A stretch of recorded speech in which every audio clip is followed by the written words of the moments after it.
欢迎收看《新闻大白话》，我是主持人翟轩，马上欢迎一下这个阶段加入我们讨论来宾，前立委李承峰，主持人好，大家好，前大使谢文吉，翟轩好，各位朋友大家好，前海军舰长吕礼师，主持人好，各位观众大家好。好，这个贺锦丽现在是不是很得年轻人的心哦？我们看看那个路透社最新的民调说啊，这个贺锦丽啊，在这10天之内哦，双杀川普，不论是支持度还是好感度都是领先的哦。根据这个路透社的最新民调指出呢，他现在目前有获得43%登记选民的支持，那川普只有42%，但差距也是蛮接近的，只有差1个百分点哦。那上周相同的民调显示呢，这个贺锦丽是44%，川普是42%。那现在最主要让贺锦丽哦，好像比较受到年轻人支持，就是因为他有这个跟年轻人沟通的语言，就是网络迷音哦。那现在叫做 Brett 这样的迷音呢，让贺锦丽成为了众人瞩目的焦点。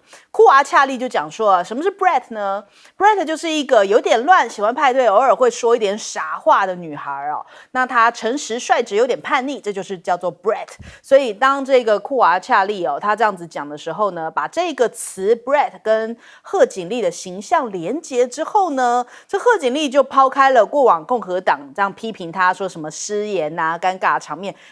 这个突然逆转了，因为他就是这样子，有点叛逆啊，有点傻呀，这叫做率直、率真、真诚，就突然就不是共和党口中那一种很尴尬、很傻呀、很什么各种失言这种状况，这个形象突然逆转了，所以他变成一个 Brett 的代言人哦。那再来，他勇闯了这个南部摇摆州，那去到了亚特兰大造势。法新社就报道了，他30号到乔治亚州举行造势大会哦。那这也是他渴望代表民主党出征之后，首次来到了亚特兰大造势。路透社就讲说，有2名知情人士讲说，可能会在8月5号的时候，贺锦丽会公布这个副手人选哦。那并且在多个摇摆州展开竞选之旅。那再来看看，现在目前这个贺锦丽的魔法攻击，用魔法打败魔法哦。就是他们现在反击共和党的方式，就是这个共和党不是贴了标签给这个贺锦丽说他很怪吗？很傻吗？现在他们就反贴这样的标签给他的副手这个范斯，还有这个川普，就说你们才是真正的怪嘞。美联社讲说，现在面对到民主党人大肆嘲讽川普哦，是78岁的罪犯，又老又怪异哦。范斯3年前有关贺锦丽没有小孩只养猫啊，怎么治国的评论也很怪异哦，所以他们现在开始用这样的方式来反击这个共和党哦。那我们看看这个福斯新闻在7月30号的时候有刊登一个评论文章，他们就质疑说，是不是你们刻意在替贺锦丽擦脂抹粉啊？明明贺锦丽不是这样子啊，你们现在把她吹捧的有点高哦，替她改头换面哦，是不是想要试图来扭转现在目前总统大选的局势哦？然后来帮助这一位这个昔日的副总统摆脱负面的标签。那自由派的媒体呢，淡化了贺锦丽在拜登政府当中的角色。那一方面淡化这个角色的用意是什么呢？在这个福斯新闻他们的批评就是说，试图要切割他跟拜登，就是说，拜登是他这些过去种种哦，拜登承担呐。那贺锦丽呢，他就是用强调他个人魅力啊、亲和力啊、幽默感啊，让这个选民对他改观，就是说，所有做不好的那都是拜登做的。接下来的贺锦丽会不一样哦，会带给你这种 Brett 的形象，这种亲和力啊、个人魅力啊。他们说，现在贺锦丽你想要用这种方式来取胜吗？那再来，这个范斯现在的确好像替这个川普扣了一些分，因为呢，他现在在铁锈带的民调已经出来了。CNN 根据铁锈带，也就是说，像伊利诺州啊、印第安纳州、密西根啊、俄亥俄啊、威斯康星州这几个州进行了一些民调。那结果他的支持度比起不支持度低非常的多，不支持度高达44%，支持度才不到30%哦。这也是铁锈带过去44年来最不受欢迎的副总统候选人了。民主党就说呢，有评论认为范斯这样的说法呢，就是讲到这个就是只能养猫，然后没有小孩的这样的说法，其实引起了女性选民的反感，也反映在了民调上头。那范斯在获得了这个副总统提名之后，其实感觉上面一直在口出恶言，在攻击哦。那甚至包含范斯自己俄亥俄州这样子工业衰退的铁锈带自家故乡哦，看起来好像对于范斯都蛮不满的，就说你怎么好像自己进到了这个精英阶层就忘本啦，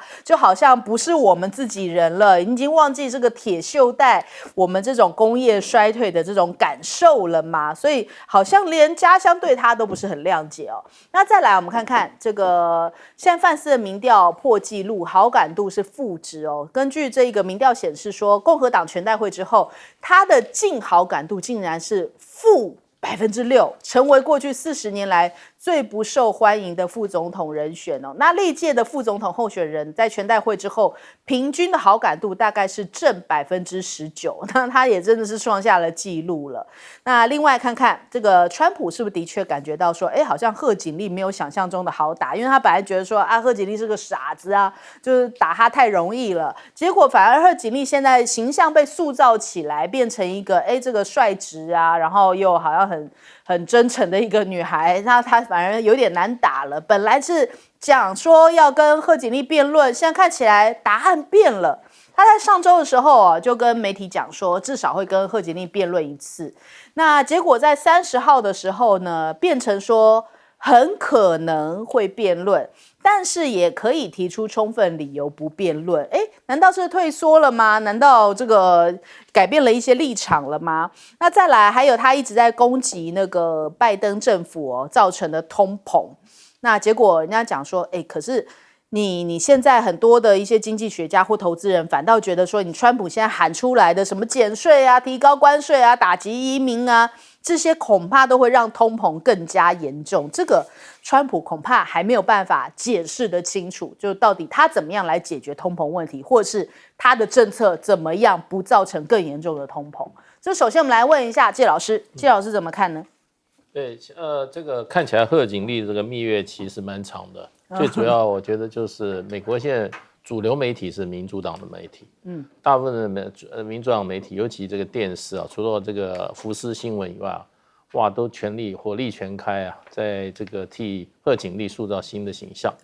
而且这里面这个好莱坞的这些演艺人员传统都是民主党，都是支持民主党。所以他很容易找到一些年轻人的代言人还有一些年轻的偶像，然后这个好莱坞的偶像帮这个民主党候选人这个怎么讲背书，然后宣传，然后帮他拉抬声势这一开始这10几天来看起来是这个气势是完全没有错的。那整体来讲的话，就是说你说这个支持度那最后还是。只能做参考，最终的还是在摇摆州的这些这个最后的结果是怎么样？那现在就是说，贺锦丽面临了还有2、3个重大的关卡，他要经过的。第一个就是他的副总统的候选人，副总统候选人现在大概他要在8月7号以前就要来决定。那他手上已经有的这些名单，这个比较多的。比如说这个宾州的州长，宾州就是一个摇摆州，所以他如果能够争取到宾州州长，对他是有加分的。那另外就是说，北卡的州长已经宣布他自己不愿意接受这个这个贺锦丽的这个征召了，他退出这个选。那肯塔基的州长，还有 Arizona 的参议员，就是原来的那个太空人现在呼声比较高一点。可是不论如何，他现在7号之前就要把这个名单确定，因为现在民主党的内部已经决定了，在8月7号之前，他们要做一个内部的线上的投票，也就是所有这个各州的党代表来投票，然后先给予这个贺锦丽以及他的这个竞选搭档一个支持，然后到8月这个接下来的这个这20号开始的这个共和党民主党这个全国代表大会他要开始做一个最后的怎么样等于说是同意，由全党来同意他这个代表民主党出来选举，所以这2个事情对他的将来的选情的声势会有很大的一个帮助。第一个我就说看他选他的搭档是谁，第二个就是在民主党的大会里面那民主党有没有办法把这个声势拉抬到一定的高度，展现出一定的这个团结度跟对他的支持。那这个是贺锦丽这边。那在川普这一边最近他们的动作比较少，尤其川普，川普有一点点好像在这个以静制动的感觉。那范斯的话，其实他就是一句话被抓到了，这个抓到了小辫子那民主党全力痛打，也就是他去攻击这个卡米拉，他说这些人都是什么？都是没有孩子的这叫猫夫人 cat lady 没有孩子的 cat lady。那这个一讲出去呢，这个事实上的话，今天我看美国的报台说，他这句话得罪了2200万美国的妇女，也就是说，美国的 cat lady。Childless 的 cat lady 大概有2000多，说2000多万，所以这句话就被拿出来，不断的这样，在这个在造势来用来打击这个范斯，所以范斯最近我觉得跟川普最近有一点看到民主党的这个声势他反而他有一点点就是说怎么讲呢？他就暂时不因其风，那么等着民主党把他这一段这个所谓的蜜月期走完吧。那当然这场选举还很长到了9月还有辩论，那现在可能是1场或者说2场或者1场都不办，我想双方都在看情势。不过整个来讲，我觉得这场选举那么还有大概不到100天嘛，那中间会有很多还会有很多变数。那任何候选人犯了严重的错误都很可能对他的选情造成不可弥补的这样损伤好，我们来请教一下盛峰哥。美国总统谁输谁赢，我们在这里表态谁好谁不好，可能都没有意义但是呢，可以从这场选举里面来印证几件事情，来思考几件事情。究竟人民当家作主的这一票是投给谁？是投给那一个竞选公司、竞选团队所塑造出来的那一个要你投票的家伙，或者是真正的那个家伙？我请问，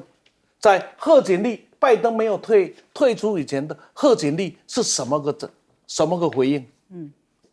烂透了。嘿，现在换了他有没有？棒死了！怎么一个人一夜之间啥都没做，就从烂透了变棒死了？所以烂透了也是政治操作，棒死了也是操作。投票的人就依照这一个竞选的操作，告诉你他是棒透了或是烂死了去投票。所以以前是没有能力的家伙，现在叫做 brat， 那就变成什么可爱的家伙。我请问，假如民主政治是这样的本质，我们以前读书读了大半天，人民当家作主的意义在哪里呢？这是一个希望大家能够好好来想一想。第二个，美国的总统选到现在，就一个叫 brat， 就是什么？就是有点疯疯癫癫。就是这个实在很难找中文的字眼去形容它，反正就是有一点叛逆，有一点怪怪的，反正就不是很正当。我们要选的一个总统，那选的总统叫 brat， 那你觉得怎么样呢？那这一边呢？这边是一个什么？是一个又老又怪的犯罪家伙。所以美国人现在只能想呢，选一个 brat 跟选一个老怪的犯罪者，那。这就是我们民主需要的。我来帮盛峰哥这个补充一下，因为我刚刚收到一个什么大陆网友点评就说董王遇孝王，心里直发狂，孝王来索命，董王无处藏。就现在大陆网友在看这2个的对决，董王跟孝王，不管是董王、税王或者孝王，不管就是难道民主的选举就是这样子吗？那你这个时候你有什么资格？你有什么本事？站在高峰来对世界各国的政治指点江山，你凭什么嘛？你们这一个是 brat 一个老怪的犯罪者那就是我们有一个叫一个怪叔叔一个怪老头一个 brat 这样子能来选出什么一个家伙呢？第3个，就我们再来看，在整个的运作操作过程里面呢，媒体告诉我们是公正的。媒体告诉我们他们是客观的，但现在明白的告诉你，媒体是有立场的。但是呢，他还是要要穿个衣服来告诉你我是公正客观的。所以一夜之间，所有的主流媒体把一个过去不堪闻问的人，忽然变成了了不起，啊，那再过来就是选举技术的操作了。现在呢，我相信站在共和党这一边的做法叫让子弹飞一会儿，看你能飞多久，因为你是一个没有料的家伙，我看你飞多久，子弹飞一会儿，所以再飞下去会怎么样子？那至于川普，你看着看，他的花样那会很多，因为我最近正在整理他的一些讲话，有没有？我的天哪，真的可以当初中的英文教材。因为只要初中生就可以听得懂他在讲什么，所以反正现在共和党就等你爬得越高，到时候打击你跌得越深，就飞一下嘛，子弹飞一下。来问一下舰长，其实啊，刚刚盛峰老师告诉我们的，也就是民主政治的弊病。现在一切都是选举策略，一切都是讨好选民。那我们台湾之前是在什么？就是把对手打成草包，然后但是呢？人真的是草包吗？那我们现在回头来看看高雄的淹水，其实不是。那人家是有先见之明啊。那我们来看美国的这个选战，他们就是把贺锦丽打成什么？打成一个怪。那打成怪呢？其实当初刚刚大使跟我们说过啊，其实这2021年范斯他在选举的时候，他明明确确的就指出来说。贺锦丽她就是个怪，她就是个猫夫人。然后其实你愿意把国家交给这种没有小孩的人吗？其实贺锦丽知不知道这件事情？贺锦丽知道。所以贺锦丽现在一开始选举，她就强调一个什么？她就画很多野子啊。然后她为什么要用这个梗？这个就是一个选战制度。你们说我怪，我就打蛇随棍上，我就怪。然后她就说什么？她就说。对啊，我妈妈就是这样子讲啊，说你们以为你们都是椰子树上掉下来的，不，你们有父母亲，你们有爷爷奶奶，你们还有老师。他这个就是在潜移默化中传递一个什么家庭的重要性。虽然那个他不像那个这些范斯啊，或者是川普一样，他那个子孙成群啊，但是他是个猫夫人。但是他也强调家庭的价值啊。那这个时候，他不仅这样，他还自我实现。自我实现是什么？对，我就是个怪，那就是刚刚盛峰老师讲的一个 Brett， 也就是说，这一个其实强调的是什么？就是有点邋遢啊，然后爱跑趴啊，然后总统在那边不知所措的时候，他还可以跳舞跳得很开心。但是这一点就是川普以及范斯追不上的。川普原来选范斯就是想要来做一个互补，但是现在补不起来了。范斯其实并没有办法得到铁锈带这些各州的一个支持，那所以之前有一种说法，也就是他是不是要被换掉了？但是他没有被换掉，只是大家觉得川普做这个选择其实并不太好。好，我们先休息一下，广告之后马上回来。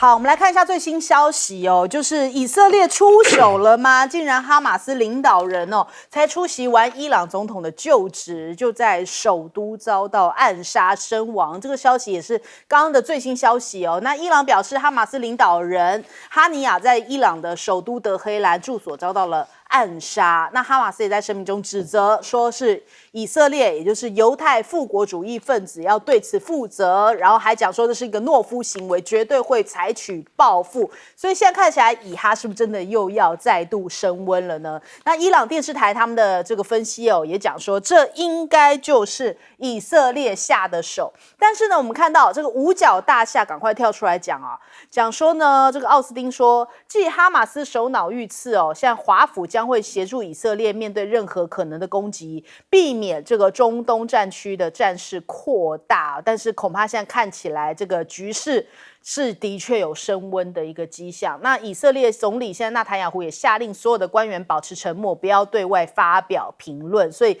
看起来这个以哈冲突一触即发，恐怕要这个更加升温了。因为哈马斯的现在目前的领导人是已经遭到了暗杀。除此之外呢，委内瑞拉这边也是大乱的情况哦。现在目前委内瑞拉已经挤满了反对马杜罗连任的这样的一个反对派哦。那在街头上面这样的抗议的行动已经造成了12人死亡，还有749名的人士现在已经是被逮捕了。那我们来看看，现在这个其实包含了在街头也好，或者是在机场也好，都出现了一些抗议群众的占领哦。他们讲说，希望马杜罗可以归还政权，还有撕毁、焚烧有他一些肖像的海报。那警方也跟这些民众发生了冲突。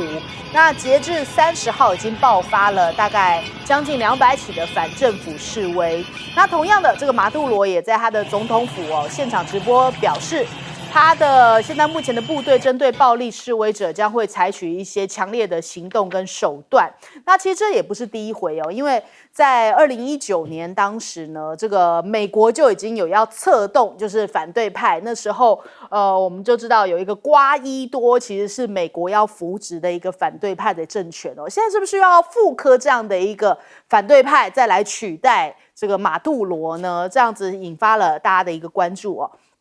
那马杜罗讲说，这个其实委内瑞拉他们现在中选会宣布现任的总统马杜罗囊括了过半的选票，顺利连任。那反对派的这个候选人就讲说，没有，我们的民调才是比较高的这感觉上面这一位可能就是这个瓜伊多的这个2.0版。那再来，马杜罗现在也有一个强硬的举动，就是驱逐了7国的大使那就是因为这些大使可能是觉得对于马杜罗的胜选是抱持一些怀疑的态度，所以他也采取一些强硬的回击。那甚至呢，连马斯克跟马杜罗之间都有这样子的一个互相隔空呛下。这边是不是有商案？我们是不是可以听一下？好，我们来听一听。¿Quieres pelea? Vamos a darle lomo. Estoy listo. Soy hijo de Bolívar y de Chávez. No te tengo miedo en los mods. Vamos a darnos, pues. Donde quiera. 所以马斯克就在 X 上面转发了马杜罗的宣战的这个影片还讲说驴子知道都比马杜罗多啊。但是马杜罗呢，他一直以来都是比较亲中的立场跟美国是比较不对盘的。在时间倒转当时美国要扶持瓜伊多的时候，其实马杜罗就非常的生气，他甚至还在这个等于说在集会的场合上面呛下，说要跟美国断交。我们来看一下这一段影片。He decidido romper relaciones diplomáticas y políticas con el gobierno imperialista de los Estados Unidos. ¡Fuera! ¡Se van de Venezuela! ¡Basta de intervencionismo! ¡Aquí hay dignidad, carajo!对，因为他对美国总是这么强硬的态度所以这一回会不会又是美国来主导，这样子来这个策动反弹这个马杜罗呢？所以我们来观察一下，现在这个以巴也好，或者是委内瑞拉也好，看起来都非常不平静。我们先来请教一下介老师。对，因为这个委内瑞拉事实上，它这个跟美国的关系不是从这个马杜罗开始，马杜罗的前任就开始。对。那这个关系让美国就不断的对委内瑞拉进行各种经济的制裁，使委内瑞拉本来是一个非常富裕的国家，到现在经济破产。所以委内瑞拉因为美国的干涉，现在已经这个整个国家濒于这个怎么讲呢？这个有点解体的感觉。你知道现在很多这些委内瑞拉老百姓因为没有办法生活，所以都变成落绎于途于去这个墨西哥的路途上，成为美国现在这个非法移民的大宗之一那这是当时美国所始料未及的，把委内瑞拉这个国家经济搞垮了，结果难民都跑到美国去，让美国的国内也一起混乱了。那就是说，马杜罗选举的结果，我们现在到目前为止只看到西方国家一面倒的媒体报道，都说他选举作弊，对。所以马杜罗说他没有作弊对。那你要看这个马杜罗，他在选举的时候，他的声势也非常的大，支持他的人还是占的非常多的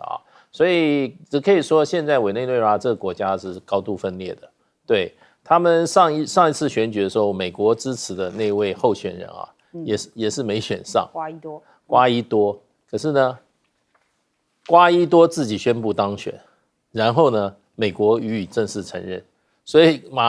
委内瑞拉当时的选举选出来，变成就是说，当时的马杜罗他说胜选，结果选败的呢，他也说他胜选，结果美国支持瓜伊多，那这个支持的没有太久，大概1-2年，瓜伊多自己知难而退，他自己下来了，所以结束一场闹剧。那这一次又到了选举的时间，我觉得委内瑞拉，你说他乱吗？也未必。他该选举的时候他都选了，对，不像乌克兰该选举的时候根本连选举都没有啦，对不对？那我也认为他愿意把出来选举，就是他对政局应该有所怎么样，有所控制了，有控制才会这样子选举。那现在就是说，今天在这个又是一个历史重演啊。那现在选举败选的这个候选人呢，又开始呢，这个马查多又开始怎么样？开始在街上走街头运动了。不过这个失败了走街头那跟我们成功还走街头很奇怪，是很强烈的对比。那现在我觉得就是说这个抗议最后会不会继续下去，完全看外力有多少的支持。我想他内部的力量并没有大到这个程度啦。对，因为你这个军警如果是在马杜罗他的控制之下的话，那这种风波就闹得不会太大。而且你看马杜罗他在选举的时候，他已经摆明了美国就是帝国主义，要把美国赶出去啊。对。那现在就看美国对这一场内部的动乱第一个我们不知道美国扮演多深的角色啦，那美国有没有真正的意愿要把委内瑞拉再搞成一个失败国家？因为委内瑞拉事实上如果变成一个失败国家的话，事实上的话，他的难民往美国跑，对美国也不见得有利了。那现在以色列这个情况，现在看起来是比较危急，因为哈马斯这个领袖是他的实质的领袖，地位非常的高曾经当过这个加沙走廊，这个当时就是说巴勒斯坦还没有分裂的时候，当过就是说这个加沙走廊这边这个巴勒斯坦人的总理。所以呢，地位相当的高。那他怎么死的？有2个传言。一开始有说他在这个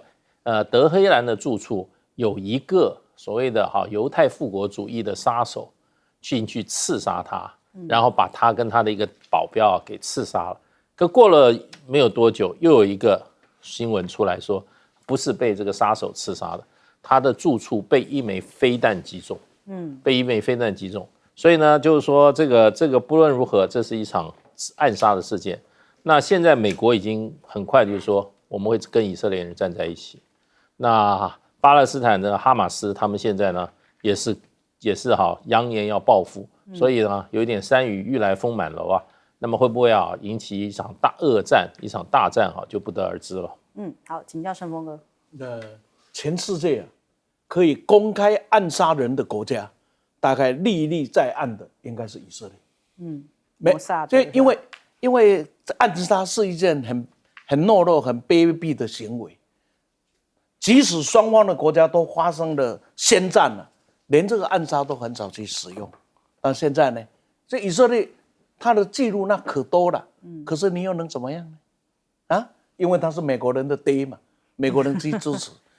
当哈马斯发动了袭击，带领的人质造成了以色列的伤亡，以色列出兵，说是因为你哈马斯错了，所以我出兵合理。而今天你以色列把哈马斯的领袖就这样干掉了，那请问发动战争合不合理？但是呢，美国的立场很简单，那哈马斯你发动袭击，你用的人质就不对，你应该先放了再说。那现在呢，被暗杀了，美国说是很危险，但是我们力挺到底。世界的动乱不就是美国的态度吗？我们再想想看，台湾很多人讲大陆威胁我们、恐吓我们、干预我们，但是经济上让台湾不断的获利，每年有将近3兆台币的这一个怎么样的顺差。可是美国是威胁的这个委内瑞拉，是什么个威胁法？制裁，把你给压死。比一比吧。同样的大国，对于跟他不对称的地方相处的态度又是什么？好，那我们再来看看马杜罗的选举里，我非常同意谢大使的一个分析。我们就要稍微看一下他的历史。基本上，马杜罗的政党已经在委内瑞拉将近20年了，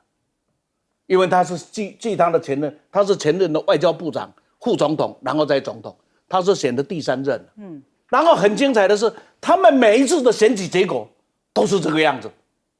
都是舞弊，都是动乱啊，在野党都是失的人都是不满意。但是也不要忘了，他能够在这样子的政权下，他稳定了快20年，基本上应该是这个国家的机器，他充分的掌握住了。而在美国不断的施压、不断的制裁下，这一个国家呢还挺住了。所以从这样的一个角度来看，那你说，这一个悲剧，这一个混乱，跟美国没有关系吗？然后大家看就讲说，每一次示威就这几千人，1000多人，然后呢，1000多人没有办法拍大的场面嘛。所以你看有没有开大的场面？没有，没有。就另外一个数字告诉你有200多场，那你就不知道在哪里了。所以这一个故事啊，悲哀的是不断的翻版。我最后2个结论，我们要尊重人家的内政，他们怎么样子用他们的人民的方法自己去解决。这一些呢，南美洲的几个国家起来抗议有没有？我也看不太懂。这几个国家的选举不也是每次选完以后都人家抗议舞弊吗？除了我看哥斯达黎加没有以外，我看全部都有这样的经验了。第二个呢，就是美国在整个的南美洲的策略只有一个，没有价值，没有道德，只有利益。你是右派，你是军人独裁，那不重要，重要你是不是站在我这一边？因为我美国在那里是拥有无限的利益的。我还是用莫斯科总统那一句话：南美洲的国家共同的悲哀，离天堂太远，离美国太近了。好，来请教舰长。我们现在啊，把眼光如果放在中东的话，我们就会发现啊，才刚刚签完北京宣言。经过了3天的讨论，7月23号签下了北京宣14个巴勒斯坦的不同的派别签订了北京宣言之后，这个就是安内之后呢，就要开始跟以色列来讨论未来关于这个巴勒斯坦跟以色列的2国方案的事情。而且这一次签订的时候，中国大陆的外交部长王毅他还特别提到3步走的一个路线。第一个是推动加萨地区持久的、全面的以及可持续的停火。第二个，也就是8人制8，也就是其他国家不要把手伸进来。第3个，也就是刚刚盛峰老师讲的有关于2国方案最重要的，也就是让巴勒斯坦的这个国家正式成为联合国的会员国。那这个部分呢，我们也已经看到有一点进展了。那为什么哈马斯的最高的领袖就这时候被暗杀了？分明就是要挑起这个战争，也就是以巴不可以和谈啊。那这个谁在背后呢？我想刚刚经过了大使跟盛峰老师的铺陈，大家大概心里总有一点底数，总有一点答案。那其实我们讲这次无论是被飞弹打到，或者是被暗杀的这一个哈尼亚，他其实看起来说话很强硬，但是呢，他其实在这各教派里，就是各派别里面，他是比较温和的。如果他都没有办法支撑着这个巴勒斯坦可以解决现在的问题的话，那后面问题就很大了。那至于委内瑞拉其实也就是大家讲的，现在穷的只剩下石油的资源诅咒。这个诅咒到底是如何而成的？也就是它盛产石油啊，但是美国也因为这样就各种制裁啦。那现在我们刚刚讲到的马杜罗，他选委会说他获得51%的选票，冈萨雷斯得到他自称啊，也就是他的对手得到73.2%的选票。现在可好了，现在那个其他国家不承认这样的一个选举结果，然后立刻两国就已经驱逐自己的那个对方的外交官，所以这件事情还要继续的观察下去。好，我们先休息一下，广告之后马上回来。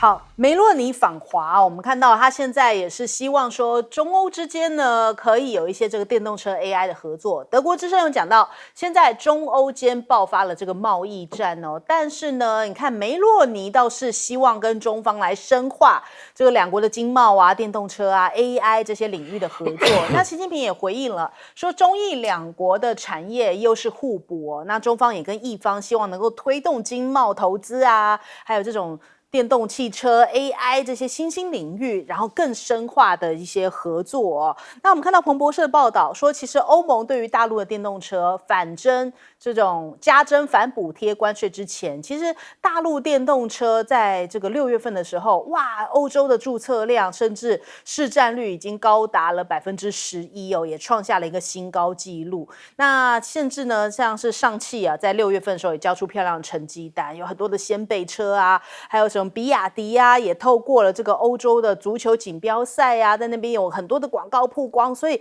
哇，整体来说，大陆在6月份欧洲的销量是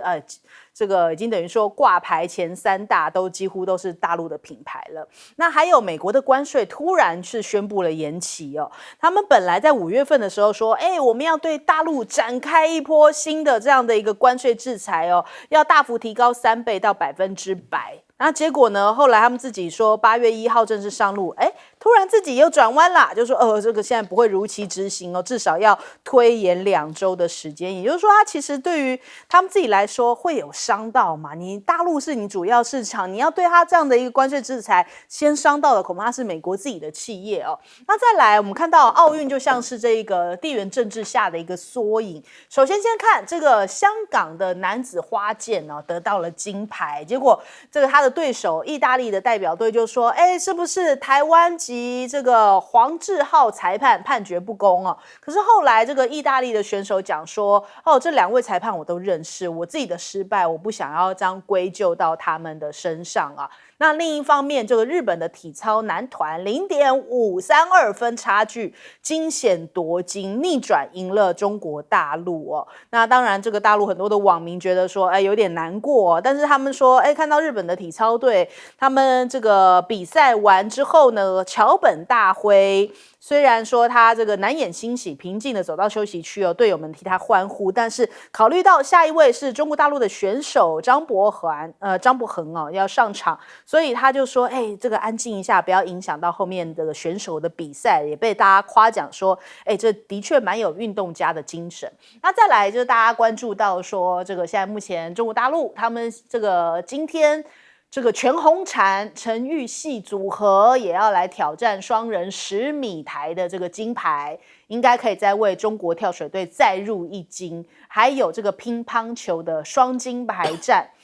中国大陆的杀头组合4-2击败了北韩的这个等于说强劲对手哦，这个李正熙跟金琴英。那这个它背后还有一个小故事哦，就是他们邀了61岁的倪夏莲来秘密练兵。那倪夏莲她其实她的路数上面跟这个我们刚刚提到的金琴英哦，其实非常打法上面非常的类似，所以他还去陪了这样的一个杀头组合来练习。那今天呢，杀头组合的其中一员，也就是这个孙颖莎呢，将要再对上这个陪练的这个倪夏莲哦。倪夏莲她其实现在已经是这个卢森堡级了，那她61岁，也创下了奥运年纪最大的一个纪录，乒乓球手的一个最大纪录哦。那但是呢，人家也觉得说，是一个美谈，因为这个双方大家在球场上面呢，也是曾经是这样子的一个陪练伙伴。今天在上对决上面的话，感觉好像又多了一些故事性。那这就是一个好像地缘政治下。在这个奥运里头有这样的一个缩影。首先，我们来请教一下介老师，介老师怎么看呢？这次那个梅诺尼去中国大陆各界的报道都认为他收获非常丰富而且受到中国大陆极大的礼遇。他在北京待了大概3天，最后一天又到了上海在上海他也这个参观了中国大陆一些新的政经建设了。那还有就是他这次去不是他单独去，他带了一个很庞大的意大利的工商界的这些首脑的代表团。那么在中国大陆举行了一场中意的这个之间的这个经贸企业的一次高峰会，那由他跟那个李强共同主持所以这一次整个这个梅诺尼去中国大陆访问，主要着眼在经贸，因为意大利这次应该是可以说是收获满满因为他希望中国大陆在这个意大利的这个汽车工业上有所投资，然后呢，尤其是电动车方面。那意大利的工业部长这个去年就宣布，他们跟这个东风汽车已经在谈了。那最近又是意大利的最大的汽车工业厂叫 Estella 他们也宣布他们跟中国大陆领跑这样一个做电动车公司也有这些合作的项目。所以看起来这个意大利是除了去中国大陆推销它的这些工业，还有农产，还有就是说高端的这些奢侈品之外它的目的之一是吸收中国大陆的这个对意大利的投资所以现在中国大陆跟各国的经验这个经济关系又有一种质的改善。也就是说，对于这些国家来讲，除了呢希望卖东西到中国大陆的庞大的这个市场消费市场之外也希望中国大陆的厂商到他们的国家去投资。尤其像这个意大利算是 G7， 它是经济规模经济相当发达的一个国家那它现在变成中国大陆希望从中国大陆去吸收这种尖端工业的这种投资。可见中国大陆这个经济的本质它的竞争力的本质现在已经有了改变。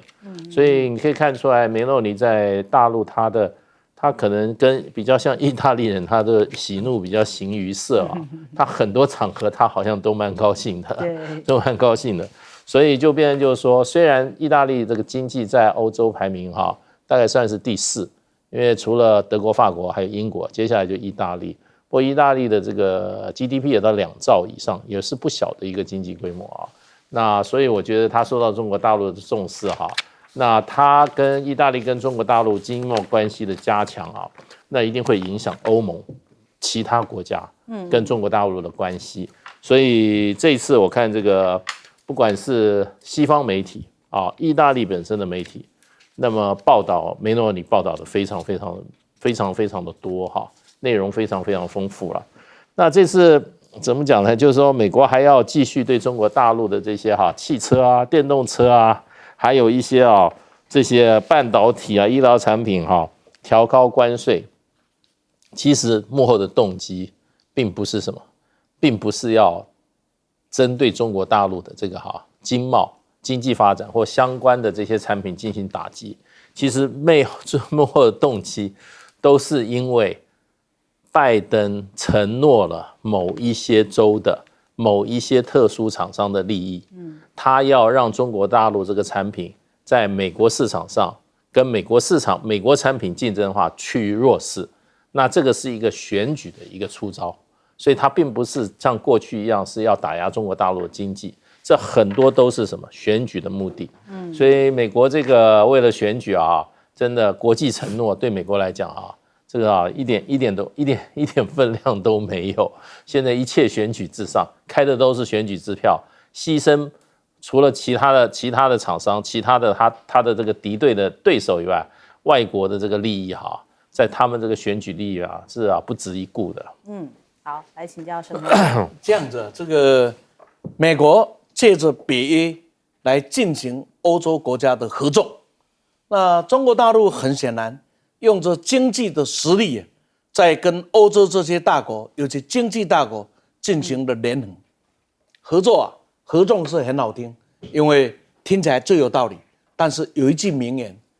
团结最重要，团结最困难。那合纵呢，是远交近攻这个联合远交近攻，然后呢，以己有利，是符合人性。所以各位可以看到，一面从地缘政治的角度从美国战略的角度，那对中国是施压的，可是一面呢，德国啦、法国啦、意大利啊，然后这些总理总统带着一大帮的企业界人士那到中国，所以不看到联合跟这个合作之间呢，大家就可以看得出来。那意大利呢，现在他看得很清楚，意大利本来也是一个汽车的生产大国，可是意大利的汽车现在可掉得一塌糊涂啊，在整个的世界，尤其在中国大陆的市场，几乎菲亚特你是看不到的。所以在这样的一个情况下，跟中国的合作，看到了一个市场，跟看到了一个完整的新能源车的供应链呢，这个对意大利来讲是一个蛮好的一个发展条件。何况在 AI 跟光伏这2个部分上，中国大陆现在领先的能量大概除了美国以外，大概谁对他都已经没辙了。可是这些对意大利都很重要，因此他们签订了一个在外交界很少看到的一个结论呢，叫做3年工作计划、3年工作方案。这个很少，这个从某一个角度来看，它是什么？就是说，不管我的政权怎么转变，不管我的内阁将来有什么变化，这3年是我意大利国家的承诺。这个承诺会让它整个的发展是会有很顺遂的帮助。那这一次的这一个奥运会那可是故事精彩得很了。这有人形容这一次日本还有这个北京还有这次奥运会演讲，一个是先界那一个是冥界就日本那个东京奥运会是冥界一堆鬼不是出来嘛，然后呢这一个呢巴黎呢叫做妖界，是不是要不要？